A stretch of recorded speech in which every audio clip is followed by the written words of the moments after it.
কিন্তু দুঃখজনক হলেও সত্য, আমাদের সমাজের সাধারণ মানুষ তো দূরে থাক, আলেম ওলামা পর্যন্ত ভালোভাবে তাওহীদ জিনিসটা বুঝতে পারে না, যে তাওহীদ আবার কি, তাওহীদ খায় না মাথায় দেয়, এটা ভালোভাবে মানুষ তো দূরে থাক, আলেম ওলামাও বুঝতে পারে না। এই জন্য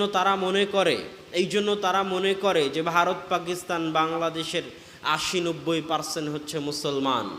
৮০-৯০% হচ্ছে তাওহীদপন্থী মুসলমান। জি না, যেই দিন আপনি তাওহীদ বুঝা শিখবেন সেই দিন সামনে তাকিয়ে দেখতে পাবেন যে কয়জন মুসলমান আছে আর কয়জন মুসলমান নাই, কয়জন ঈমান আনার পরেও মুশরিক হয়ে গেছে, মুমিন মুসলিম হওয়ার পরেও মুশরিক হয়ে গেছে। আপনি আশ্চর্য হবেন, আপনি যে আবু জেহেলকে কাফের বলেন, আপনি যে আবু তালেবকে কাফের বলেন, আপনি যে আবু জেহেলকে কাফেরদের সর্দার বলেন, তারাও কিন্তু আমার আপনার মতো মুসলমান ছিল। আপনি বিশ্বাস করেন আর না করেন, কেননা আবু জেহেল বলতেছে বদরের যুদ্ধের আগে, আল্লাহুম্মা আনসুর আহদাল ফিয়াতাইন, কাবা ঘরে গিয়ে আবু জেহেল আল্লাহর দরবারে হাত তুলে বলতেছে, আল্লাহ, আজকে বদরের যুদ্ধে আমি মুহাম্মাদের মুখামুখি,